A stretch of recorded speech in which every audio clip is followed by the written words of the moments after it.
Ouvrons notre Bible au livre de Luc 14. Luc 14. Conditions pour manger à la fête du royaume du Christ.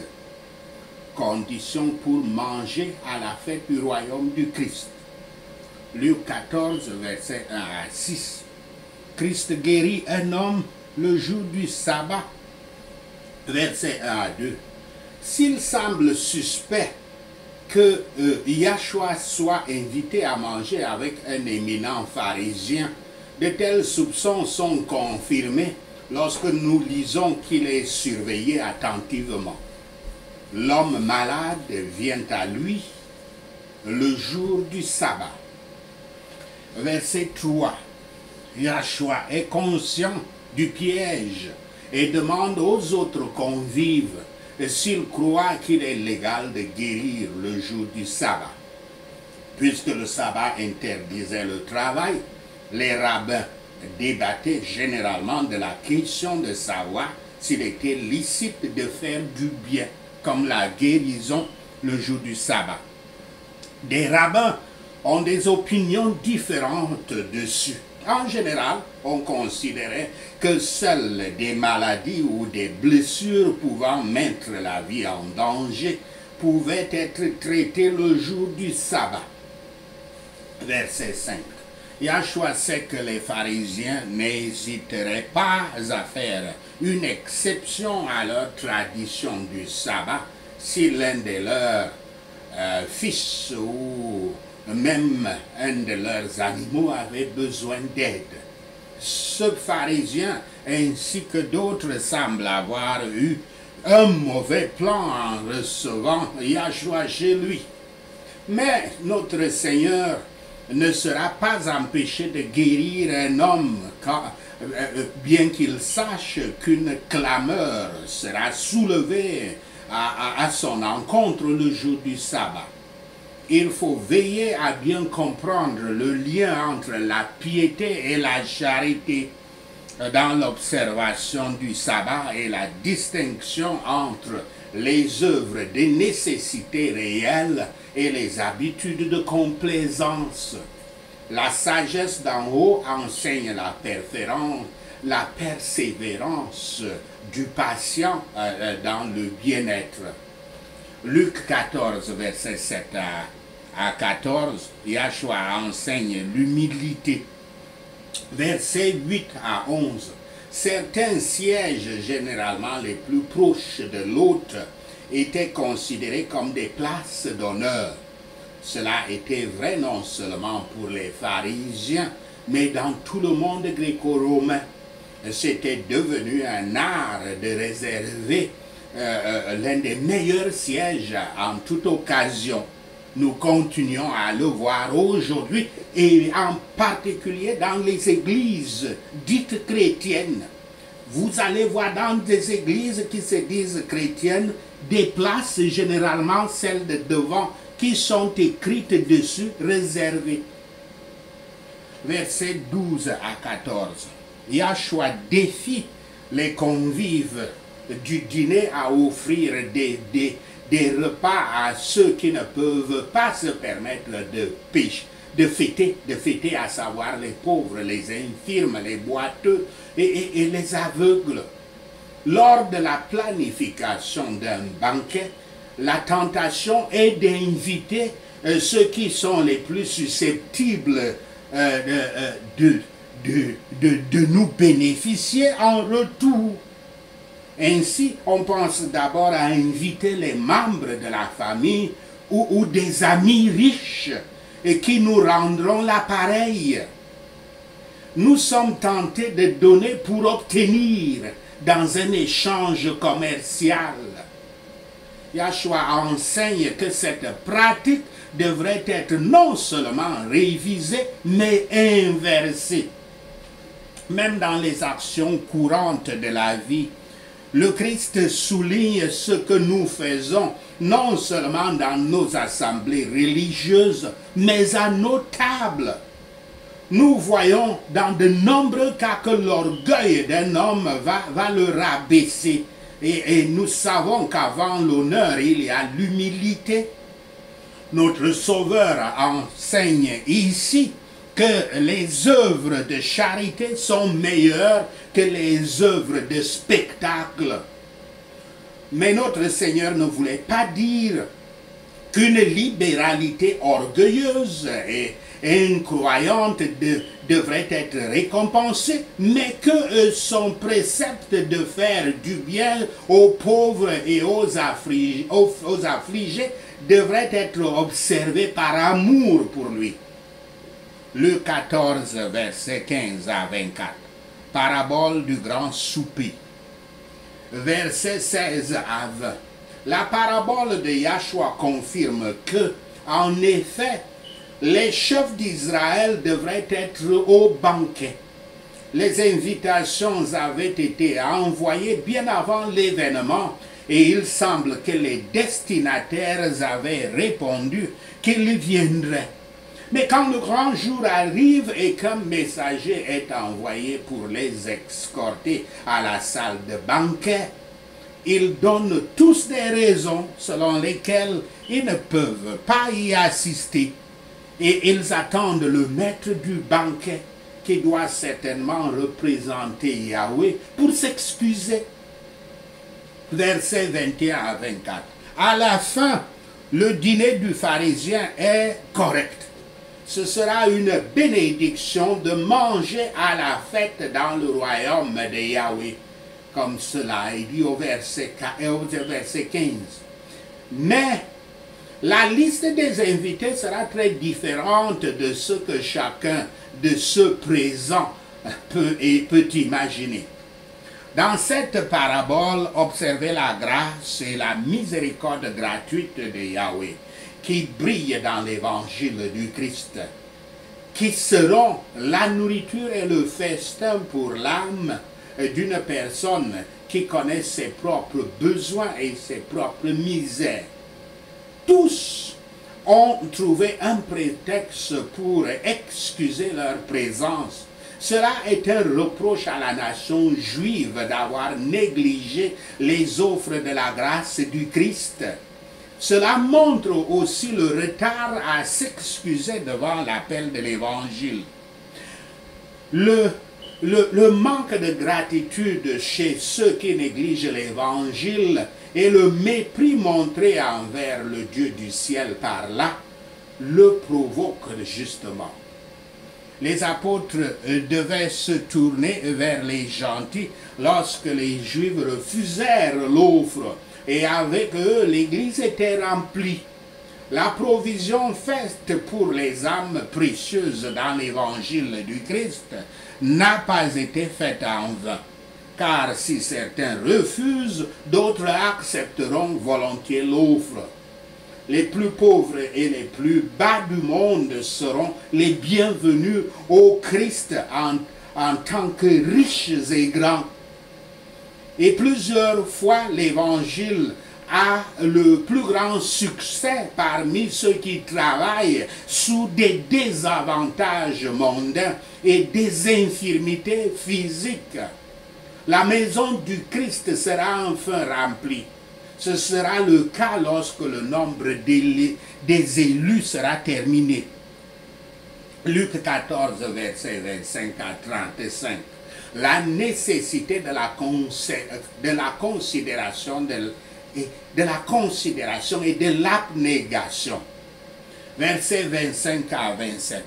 Il est de coutume de suivre Yahshua partout où il va, mais dans ce cas, Yahshua commence à parler de ce que signifie le suivre réellement en tant que disciple, en tant que véritable chrétien. Les attentes de Yahshua semblent élevées, peut-être exceptionnellement élevées au début. Pour quelqu'un qui a enseigné l'amour des ennemis dans Matthieu 5, versets 42 à 44, les instructions de Yahweh de haïr, entre guillemets, de haïr sa propre famille, doivent en effet sembler étranges. Mais un vrai disciple, premièrement d'abord, il faut savoir que le langage du Christ, tout comme le langage en général des Israélites bibliques, est un langage commun en Afrique où on utilise beaucoup d'hyperbole. Hyperbole, c'est-à-dire des exagérations. Là où on dit haïr, c'est une hyperbole, c'est une exagération, mais qui pourrait vouloir tout simplement dire se méfier, ne pas placer en premier. Donc, un vrai disciple ne doit rien mettre avant une relation avec son maître Yahshua. Pas même les parents, un conjoint ou les enfants. Car le cœur d'un membre de la famille est rarement sain, mais plutôt, je cite, trompeur par-dessus tout et désespérément méchant. Fin de citation, citation de Jérémie 17, verset 9. Et ce cœur peut donc être un obstacle sur le chemin du disciple vers le salut. De plus, le discipulat, c'est-à-dire la fonction des disciples, le caractère du disciple, comprend une croix des siens, des membres de sa famille. Les relations familiales peuvent représenter un fardeau supplémentaire pour la croix. Versets 34 à 35, Yahshua indique clairement qu'il attend l'engagement et le dévouement de ses disciples. Il est mis devant cette attente. Mieux vaut avoir quelques suiveurs qui terminent ce qu'ils commencent qu'un grand nombre qui perdent leur saveur avant de faire le travail. Saveur. Bien que les disciples du Christ ne soient pas tous crucifiés, ils portent tous leur croix et doivent en supporter le devoir. Yahshua leur demande de compter dessus, de compter le prix et puis de les considérer. Notre Seigneur explique cela par deux similitudes. La première montre que nous devons tenir compte du coût, le coût de suivre le Christ. La deuxième, c'est que nous devons en considérer les périls. Asseyez-vous et calculez le coût. Considérez que cela coûtera la mortification du péché et la mortification des sources du péché qui sont le moi, l'orgueil, l'arrogance, des choses qui nous définissent comme gens du monde. Et surtout, la mortification dans des convoitises les plus aimées. Le pécheur le plus orgueilleux et le plus audacieux ne peut pas résister à Yahweh car il connaît le pouvoir de sa colère. Il est de notre intérêt de rechercher la paix avec lui. Et nous n'avons pas besoin d'envoyer pour demander des conditions de paix. Elles nous sont offertes et sont hautement à notre avantage.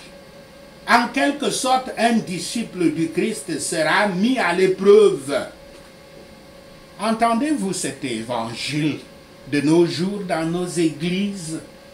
N'avez-vous pas l'habitude de vous voir plutôt proposer un Jésus moins cher, un Jésus bon marché, vous invitant à recevoir Jésus tout de suite après avoir répété une formule après un pasteur ou un prêtre?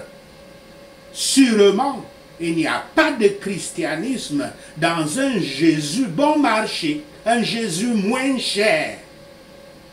Puissions-nous vraiment chercher à être des disciples, des véritables chrétiens et faire attention à ne pas nous relâcher dans notre profession ou avoir peur de la croix, afin que nous soyons le bon sel de la terre, la bonne lumière du monde, à même le bon sel de la terre, à même d'assaisonner ce qui nous entoure de la saveur du Christ. Sachez ceci et le Seigneur Yahweh vous bénira. Prenons ces points de prière. Prions Luc 14.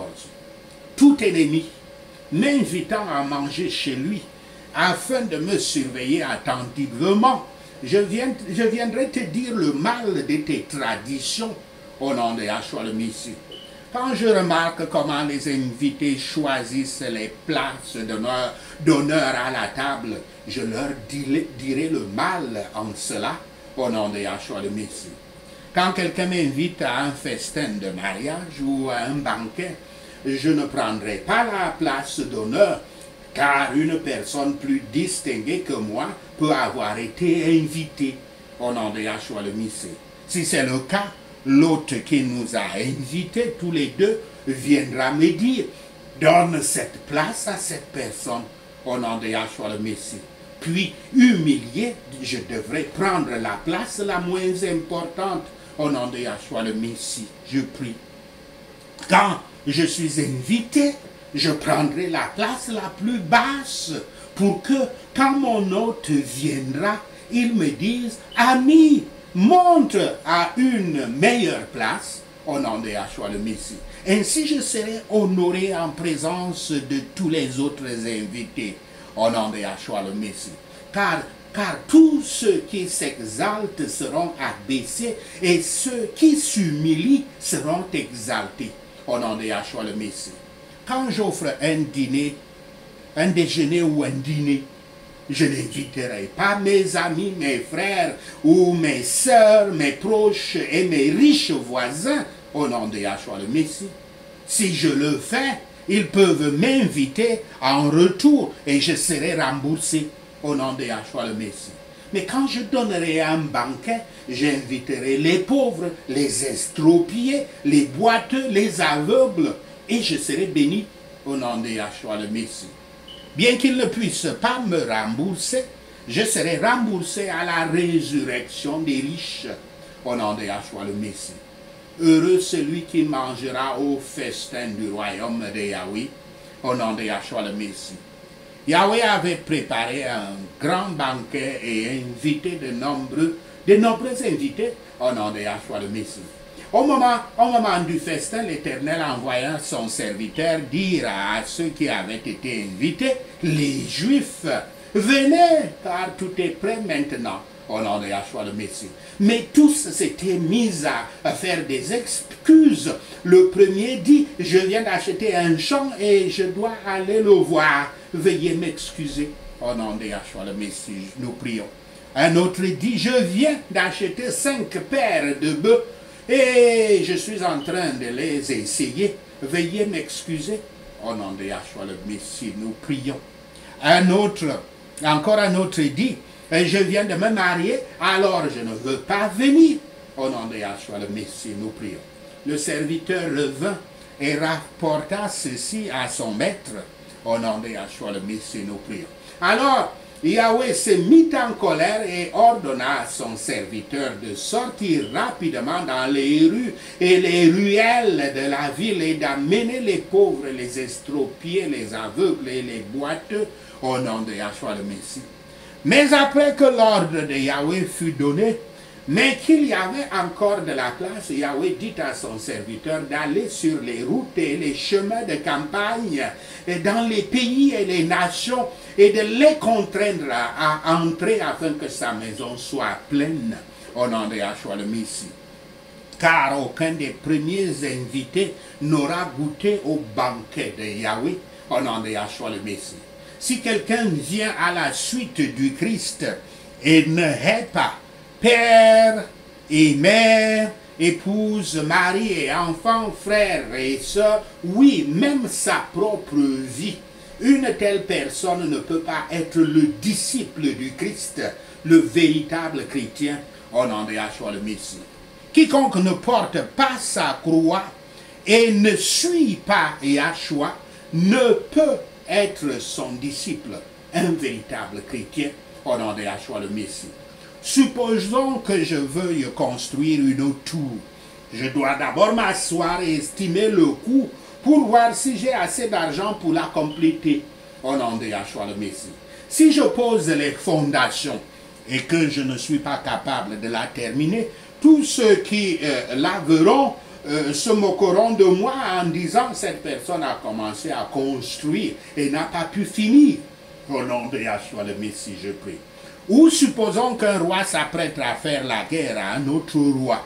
Il doit d'abord s'asseoir et se demander s'il est capable, avec 10 000 hommes, de s'opposer à celui qui se présente contre lui, avec 20 000 hommes, au nom de Yahshua le Messie. S'il n'est pas capable, il enverra une délégation pendant que l'autre est encore loin et demandera des conditions de paix au nom de Yahshua le Messie. De même, si je n'abandonne pas tout ce que j'ai, je ne peux pas être le disciple du Christ, un véritable chrétien, au nom de Yahshua le Messie. Le sel est bon, mais il perd sa saveur. Il ne peut pas être salé. S'il perd sa saveur, il ne peut pas être salé. Il ne convient ni au sol, ni au tas de fumier. Il est jeté au nom de Yahshua le Messie. Je ferai en sorte que je sois un bon sel de la terre et une bonne lumière du monde afin de commencer le cheminement avec le Christ. Merci Seigneur Yahweh d'avoir entendu nos prières. Merci Père pour tes réponses à nos prières. Seigneur, nous te rendons gloire, nous te louons, nous t'adorons. Nous bénissons ton saint nom. Au nom de Yahshua le Messie, nous prions. Amen. Alléluia.